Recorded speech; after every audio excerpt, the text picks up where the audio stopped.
வணக்கம் ட்ரேடர்ஸ். இன்னைக்கு நம்ம 13ஆம் தேதி பிப்ரவரிக்கான போஸ்ட் மார்க்கெட் ரிப்போர்ட் தான் பார்க்க போறோம்.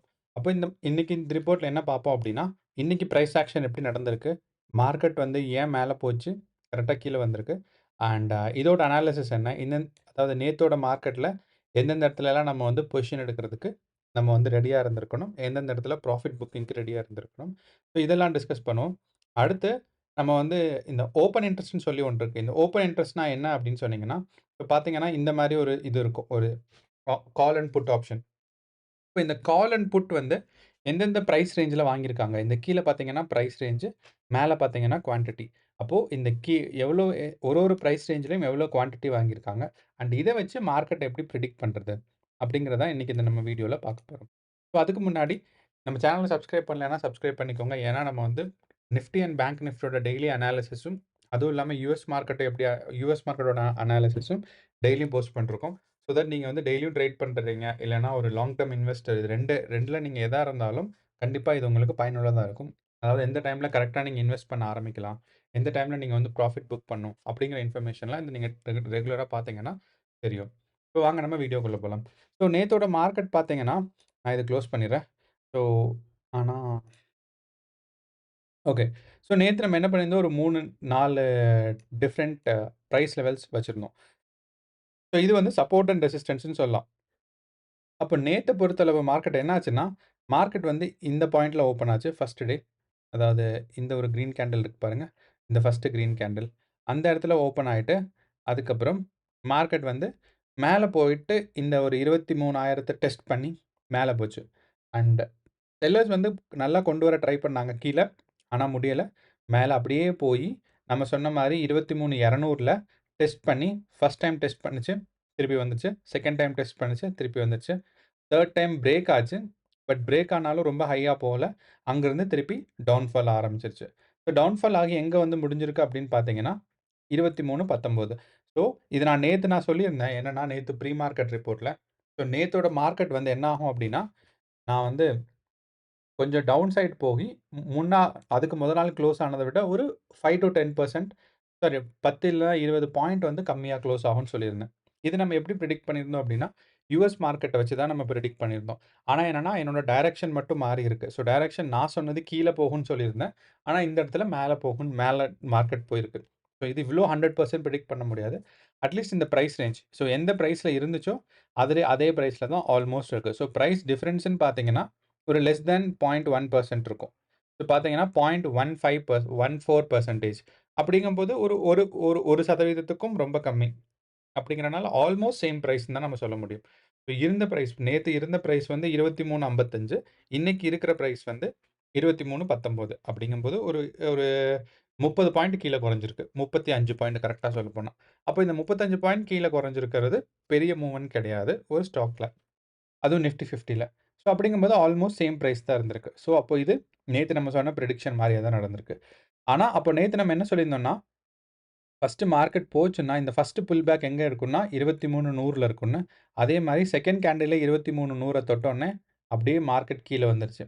கீழ நீங்க பார்த்தீங்கன்னா, எந்த இடத்துல சப்போர்ட் எடுத்திருக்குன்னா, நம்ம ஏற்கனவே சொல்லியிருந்த இந்த இடத்துல ஒரு கோடு வரைஞ்சிருக்கும். நீங்க பார்த்தீங்கன்னா தெரியும். இந்த இடத்துல. ஸோ, அப்போ இந்த இடத்துல தான் திருப்பி சப்போர்ட் எடுத்திருக்கு. ஸோ, மேல போய் நம்ம எந்த லைன் வச்சிருந்தோமோ, அங்க தான் சப்போர்ட் எடுத்து திருப்பி கீழ இந்த இடத்துல ஒரு சப்போர்ட் எடுத்து மார்க்கெட் செகண்ட் டைம் மேல போகும்போது மேல போயிருச்சு. அண்ட் மேல போய் நம்ம சொன்ன இந்த பிரைஸ் ரேஞ்ச் 23,200 இந்த 23,200 கிட்டயே தான் ரிவால்வ் ஆகி மார்க்கெட் கீழ வந்திருக்கு. நீங்க நினைக்கலாம் இந்த இடத்துல 23,200 பிரேக் பண்ணி மேல போயிருச்சு அப்படின்னு. ஸோ நான் எப்பயுமே சொல்லுவேன், ஒரு சப்போர்ட் அப்படின்னு சொல்றது ஒரு பர்ட்டிகுலர் பிரைஸ் கிடையாது. அதுக்கு மேல ஒரு 10, 20 பாயிண்ட் மேல, அதுக்கு மேல 10, 20 பாயிண்ட் கீழ. ஸோ சுருக்கமா சொல்லணும்னா, இப்ப இதுதான் அந்த சப்போர்ட்டோட மிடில் லைன் வச்சீங்கன்னா, நம்ம இந்த மாரி ஒரு ஒரு ஒரு பாக்ஸ் மாரி வரைஞ்சுக்கிறோம். அப்படின்னா இந்த பாக்ஸ் என்னது அப்படின்னு கேட்டீங்கன்னா, ஸோ மிடில் நம்ம பாயிண்ட் சப்போஸ் 23,000 என்னோட சப்போர்ட் அப்படின்னு சொன்னீங்கன்னா, ஆனா அப்ப அந்த 23,000க்கு மேலயும், கீழயும் நான் ஒரு ஒரு ரேஞ்ச் மாரி வச்சுக்கணும். அப்படி அப்படி இந்த மாரி ஒரு ரேஞ்ச் வச்சுக்கிட்டோம். 23,200லேருந்து ஒரு ஆ 12 பாயிண்ட் மேல, 12 பாயிண்ட் கீழ. அப்படி வச்சா இப்ப நீங்க பார்த்தீங்கன்னா, ஆல்மோஸ்ட் பிரைஸ் ஆக்ஷன் ஃபாலோ ஆயிருக்கு. ஸோ 12ங்கிறதே ரொம்ப கம்மி. ஆல்மோஸ்ட் ஒரு 20லேருந்து 25 பாயிண்ட்ஸ் டிஃபரன்ஸ் இருக்கணும். மிடில் லைன்ல இருந்து இப்போ இங்க 23,200னா 23, 25 வரைக்கும் அதோட சப்போர்ட் ட்ரெயின் போகும். அதே மாரி கீழ வந்து அதே மாரி 25. ஸோ இதுதான் அந்த ஒரு சப்போர்ட்ங்கிறது ஒரு ரேஞ்ச் ஆஃப் பிரைஸ் ரேஞ்ச். நீங்க இப்ப இந்த ஓப்பன் இன்ட்ரெஸ்ட்லயும் பார்த்தீங்கன்னா தெரியும். ஒரு பிரைஸ்க்கு அப்புறம் அடுத்த பிரைஸ்க்கு 50 பாயிண்ட் டிஃபரன்ஸ் இருக்கும். ஸோ இப்ப நடுவுல யாரும் வாங்க மாட்டாங்க. வாங்கியிருக்காங்களா அப்படின்னா, கண்டிப்பா வாங்கியிருப்பாங்க. ஆனா, அத வந்து கன்சாலிடேட் பண்ணிருவாங்க. எய்தர் அது வந்து 23.50 கூடயோ, இல்லன்னா 23.100 கூடயோ அத சேர்த்துருவாங்க. அப்படிங்கும்போது, இந்த 50 பாயிண்ட்ஸ் டிஃபரன்ஸ் தான் கன்சாலிடேஷன். ஸோ இதுதான் நான் சொல்றேன். ஒரு மிடில் லைன், அந்த மிடில் லைன்லருந்து மேல ஒரு 25, கீழ ஒரு 25னா மொத்தம் 50 பாயிண்ட். அந்த 50 பாயிண்ட் கன்சாலிடேஷன் தான் இது. ஸோ இதான். அப்ப நேத்து மார்க்கெட் கரெக்ட்டா நம்ம பிரைஸ் ஆக்ஷன் ஃபாலோ பண்ணி 23,200ல சப்போர்ட் எடுத்துட்டு, திருப்பி கீழ வந்துருச்சு. ஸோ கீழ வந்தப்ப என்னன்னா, ஏற்கனவே இருந்தது வந்து 23.50. அங்கிருந்து கீழ வந்து 23.20 பக்கம் மார்க்கெட் வந்து முடிஞ்சிருக்கு. ஸோ அதாவது 23,020 பக்கம். இப்ப இதுல வந்து எந்தெந்த இடத்துல நீங்க ட்ரேட் எடுத்திருக்கலாம் அப்டின்னா, ஃபர்ஸ்ட் கேண்டில் ரொம்ப டேஞ்சரஸான கேண்டிலா இருந்துச்சு. ஸோ அதனால நான் அந்த இடத்துல எதுவுமே தொடல. அண்ட் யூசுவலா நான் வந்து ஒரு 9:30 வரைக்கும். ஸோ நீங்க வந்து 9 ஆ பார்த்தீங்கன்னா 9:15க்கு ஆரம்பிச்சிருக்கும். ஸோ யூசுவலா 9:30, 10:00 வரைக்கும் நான் ட்ரேட் எடுக்க மாட்டேன். ஸோ அப்படி பார்க்கும்போது இந்த இடத்துல 9:30 வரைக்கும் நான் வந்து ட்ரேட் எடுக்கல. அதுக்கப்புறம் தான் பார்த்தீங்கன்னா கிளியரா ஸோ ஃபர்ஸ்ட் டைம் டெஸ்ட் பண்ணி, அதுக்கப்புறம் குரோத் இருந்துச்சு பாருங்க. அப்படின்னா, ஸோ இந்த இடத்துல வந்து 9:00 மார்க்கெட் ஆரம்பிச்சுச்சு. ப மேல போயிட்டு, திருப்பி கீழ வந்து, இந்த இடத்துல செகண்ட் கிரீன் கேண்டில். ஸோ இது எனக்கு வரும்போது கான்ஃபிடென்ட்டா இருந்துச்சு பிரேக் ஆகும்னு சொல்லி. ஸோ நீங்க இந்த இடத்துல இல்ல அப்டின்னா, நீங்க வந்து இந்த இந்த கிரீன் கேண்டில்ல நீங்க ட்ரேட் எடுத்திருக்கலாம். அப்போ இந்த கிரீன் கேண்டில்ல ட்ரேட் எடுத்திருந்தீங்கன்னா, ஒரு லாங் பொசிஷன் மேல போயிருக்கும். அண்ட் மேல போய் இந்த ஃபர்ஸ்ட் டைம் டெஸ்டிங் அப்போ நம்ம வந்து ஸ்டாப் லாஸ் பண்ணியிருக்கணும். ஏன்னு கேட்டீங்கன்னா, இதிலிருந்து ஆல்மோஸ்ட் ஒரு 10 பாயிண்ட், 20 பாயிண்ட் கம்மி தான். அப்படிங்கிறனால, இந்த இடத்துலருந்து பொசிஷன் எடுத்து, நீங்க ஆல்மோஸ்ட் இவ்ளோ வரைக்கும் தான் போகணும். இந்த 2வது கிரீன் ரெட் கேண்டில் வந்திருக்கு பாருங்க. இந்த இடத்துல. ஸோ இந்த இடத்துல ஒரு 2வது ரெட் கேண்டில் இருந்துச்சு பாருங்க. இதோட ஸ்டாப் பண்ணிறணும். ஏன் இதோட நீங்க ஸ்டாப் பண்ணணும் அப்படின்னு கேட்டீங்கன்னா, நமக்கு வந்து ஏற்கனவே இந்த சப்போர்ட் ஜோனுக்குள்ள என்டர் ஆயிருச்சு. அப்படிங்கிறனால ஒரு புல் பேக் இருக்கு. இது புல் பேக்கா? இல்ல நமக்கு வந்து மார்க்கெட் திருப்பி மேல போகுமான்னு 100% சொல்ல முடியாது. அப்படிங்கிறனால, நமக்கு வந்த ப்ராஃபிட்ட விடாம, இந்த இடத்துல நம்ம வந்து ஸ்டாப் லாஸ் அதாவது ப்ராஃபிட் புக் பண்ணணும். பொசிஷன் இங்க எடுத்திருப்பீங்க. ஸ்டாப் லாஸ் எங்கன்னா, அதுக்கு முன்னாடி இருக்க கேண்டிலோட கீழ. ஸோ அப்போ இது ஆல்மோஸ்ட் 1:10 ரிஸ்க் ரிவார்ட். பட் இருந்தாலுமே நல்ல விஷயம் தான். ஆக்சுவல் ரிஸ்க் ரிவார்ட் எவ்வளோ இருந்திருக்கணும்னா, இவ்வளோ இருந்திருக்கணும் 12. ஸோ நேத்தையோடது நமக்கு வந்து ஒரு ஷார்ட்டா இருக்கனால இவ்வளோ ரிஸ்க் எடுக்கிறோம். அண்ட் கீழ போச்சுன்னா நமக்கு கொஞ்சம் கொஞ்சம் தான் நஷ்டமாகும். மேல போச்சுன்னா ப்ராஃபிட் வந்து ஆல்மோஸ்ட் நமக்கு 110 பாயிண்ட்ஸ் மூவ்மெண்ட்ஸ் கிடைக்கும். ஸோ அப்படி. ஆனா நமக்கு எவ்வளோ பாயிண்ட்ஸ் ஆக்சுவலா மூவ்மெண்ட்ஸ் கிடைச்சிருக்கும், எவ்வளோ ப்ராஃபிட்ல இருந்திருப்பீங்கன்னா, ஒரு 80 பாயிண்ட் கிடைச்சிருப்பீங்க. அதையும் நீங்க மிஸ் பண்ணியிருந்தீங்கன்னா, ஆல்மோஸ்ட் உங்களுக்கு ஒரு 50 பாயிண்ட் கிடைச்சிருக்கும். ஸோ 50 பாயிண்ட் ஒரே ட்ரேட்லங்கிறது not a bad thing. So இது வந்து ஃபர்ஸ்ட் ஒரு லாங் பொசிஷனுக்கான இது. ஸோ மறுபடியும் சொல்றேன். ஸோ இந்த இடத்துல இந்த 2வது கிரீன் கேண்டில்ல ஏன்னா, ஃபர்ஸ்ட் கிரீன் கேண்டில் இந்த இடத்துல வந்துச்சு. திருப்பி மார்க்கெட் ஒரு புல் பேக் ஆச்சு. வந்துட்டு இந்த 2 பிரைஸ் ரேஞ்சயும் இங்க இருக்க லைனையும், இங்க இருக்க லைனையும் ஒரே டைம்ல இந்த இந்த கேண்டில் என்கல்ஃப் பண்ணிருச்சு. ஸோ இதுக்கு பேரு ஆ புல்லிஷ் என்கல்ஃபிங்ன்னு சொல்லுவாங்க. பார்த்தீங்கன்னா, இந்த 2 கேண்டிலையும் இது வந்து சாப்பிட்டுருச்சு. அப்படிங்கிறனால மார்க்கெட் வந்து மேல. அதே மாரி இந்த கேண்டிலுக்கு விக் இல்ல. நீங்க பார்த்தீங்கன்னா தெரியும் கேர்ஃபுல்லா. கீழயும் விக் இல்ல, மேலயும் விக் இல்ல. அப்படின்னா, ஓப்பனிங் பிரைஸ்லருந்து குளோசிங் பிரைஸ் வரைக்கும் கன்டினியூஸா பையர்ஸ் இருந்துட்டே இருந்திருக்காங்க. அதனால தான் மார்க்கெட் இவ்வளோ தூரம் மேல வந்திருக்கு. அப்போ இந்த கிரீன் கேண்டில் நமக்கு வந்து ஒரு பாசிட்டிவானது. அங்கிருந்து ஆக்சுவலா இதுவரைக்கும் போயிருக்கணும். ஆனா, நமக்கு புல் பேக் ஆகி இந்த இடத்துல ப்ராஃபிட் புக் பண்ணியிருப்போம். ஸோ, நமக்கு புல் பேக்லேருந்து லாஸ் ஆக வேண்டாம்னு சொல்லி ப்ராஃபிட் இந்த இடத்துல புக் பண்ணியிருப்போம். ஸோ, நீங்க ப்ராஃபிட் வந்து எவ்வளோ குவான்டிட்டி வாங்கியிருக்கீங்க அப்படிங்கிறது லாட் சைஸ பொறுத்தளவு உங்களுக்கு வந்து ப்ராஃபிட் வந்திருந்திருக்கும். ஸோ, ஆக்சுவலா பார்த்தீங்கன்னா, ஒரு 150 பாயிண்ட்ஸ் இல்லன்னா ஒரு மினிமம் ஒரு 50 பாயிண்ட்ஸாவது மூவ்மெண்ட்ஸ் கிடைச்சிருக்கும். இது வந்து ஒரே ட்ரேட்க்கு நல்ல ப்ராஃபிட் தான். அடுத்து நீங்க ஸ்விங் ட்ரேட் எடுக்கிறேன்னா, நீங்க எடுத்திருந்திருக்கலாம். பட் அதுக்கு அடுத்த ட்ரேட் பார்த்தீங்கன்னா, நமக்கு வந்து ஈவ்னிங் தான். ஈவ்னிங்னா நான் என்ன சொல்றேன்னா, ஒரு ஒரு 1 மணிக்கு மேல. ஸோ இந்த இடத்துலருந்து மார்க்கெட் டவுன்ஃபால் ஆகும்போது, திருப்பி ஒரு ஷார்ட் கால் எடுத்திருந்திருக்கலாம். ஸோ இதுதான் நான் நேத்து எடுக்கக்கூடிய 2 டிஃபரண்ட் பொசிஷன். அண்ட் இப்ப நாளைக்கு என்ன நடக்கலாம்? அப்படிங்கிறத பார்க்கறதுக்கு, முக்கியமான விஷயம் என்னன்னா, நம்ம வந்து இந்த ஓப்பன் இன்ட்ரெஸ்ட்ங்கிற ஒரு இத பார்க்கணும். இப்ப ஏன் ஓப்பன் இன்ட்ரெஸ்ட்ட பார்க்கணும் அப்படின்னு கேட்டீங்கன்னா, இந்த ஓப்பன் இன்ட்ரெஸ்ட் எதுவுமே ஃபினிஷ் ஆன ஆர்டர்ஸ் இல்ல. ஓப்பனா இருக்கிற ஆர்டர்ஸ். அதனால தான் இதுக்கு பேரு ஓப்பன்னு சொல்றாங்க. இந்த ஓப்பன் இன்ட்ரெஸ்ட் என்ன சொல்லுதுன்னா, ஒரு பிரைஸ் ரேஞ்சுலயும் ஃபியூச்சர்ஸ் அண்ட் ஆப்ஷன்ஸ் யாரெல்லாம் வந்து ஏற்கனவே ஆர்டர்ஸ் பிளேஸ் பண்ணி வச்சிருக்காங்கன்னு சொல்லுது. அப்போ நம்ம பார்த்தோம்னா, 23:50ல பயங்கரமான ஒரு ஒரு கால் ஆர்டர்ஸ் இருக்கு. அப்ப இந்த கால் ஆர்டர்ஸ் இருக்கு அப்டின்னா என்ன அர்த்தம் அப்டின்னு நீங்க கேட்டீங்கன்னா, அப்போ இந்த இடத்துலருந்து மார்க்கெட் மேல போறது கஷ்டம்னு அர்த்தம். ஸோ எந்த பிரைஸ் ரேஞ்சுல மார்க்கெட் ஹையா இருக்கோ, அந்த இடத்துல மார்க்கெட் வந்து ஒரு சப்போர்ட் இல்லன்னா ரெசிஸ்டன்ஸ் மாரி ஆக்ட் ஆகும். ஸோ பிரைஸ்க்கு மேல இருக்குன்னா, அது வந்து ஒரு ரெசிஸ்டன்ஸா ஆக்ட் ஆகும். பிரைஸ்க்கு கீழ இருக்குன்னா, அது வந்து ஒரு சப்போர்ட்டா ஆக்ட் ஆகும். ஸோ இன்னைய மார்க்கெட் பொறுத்தளவுல நமக்கு அட் த மனி அதாவது 23,50ம் 23,000லேருந்து தான் பெரிய சப்போர்ட் அண்ட் ரெசிஸ்டன்ஸ் இருக்கு. அப்டின்னா நான் என்ன சொல்றேன்னா, ஸோ மார்க்கெட் வந்து இந்த ஒரு பிரைஸ் ரேஞ்ச் இருக்கு பாருங்க. அதாவது இந்த 23,000லயும் 23,50ம். ஸோ இதுக்குள்ள 23,000 தாண்டாம இருக்கிறதுக்கு என்ன பண்ணியிருக்காங்க, நெறையா சப்போர்ட்க்கு அவங்க வந்து ரெசிஸ்டன்ஸ்க்கு 23,31ல நெறைய கால் ஆப்ஷன் இருக்கு. எவ்வளவு நம்பர் ஆஃப் குவான்டிட்டீஸ் இருக்கு அப்படின்னு கேட்டீங்கன்னா, 1.4 கோடி ஆர்டர்ஸ் இருக்கு. ஸோ இது வந்து அமவுண்ட் கிடையாது. அதாவது வேல்யூ ஆஃப் தி ஸ்டாக்ஸ் கிடையாது. வேல்யூ ஆஃப் தி ஆர்டர்ஸ் கிடையாது. Number of orders. அப்பன்னா இத்தன ஆர்டர்ஸ் வந்து கால் ஆர்டர்ஸ் அந்த இடத்துல இருக்கு. அதே மாரி புட்ல பார்த்தீங்கன்னா, 38,00,000 சாரி புட்லயும் பார்த்தீங்கன்னா 1.2 கீழ குடுத்துருக்காங்க கிரீன்ல. ஸோ இங்க 1.2 கோடியும், இங்க 1.4 கோடியும் இருக்கு. ஆனா நம்ம ஒரே விஷயம் பார்க்கணும். ஓஐ சேஞ்சுன்னு சொல்லி ஒண்ணு இருக்கு. அப்ப இந்த ஓஐ சேஞ்ச் அப்டின்னா என்னன்னா, நீங்க இந்த இடத்துல 23.50ல நீங்க பார்த்தீங்கன்னா, இவ்ளோ தூரம் இருந்த ஓஏ சேஞ்ச் மார்க்கெட் இப்போ குறைஞ்சிருச்சு.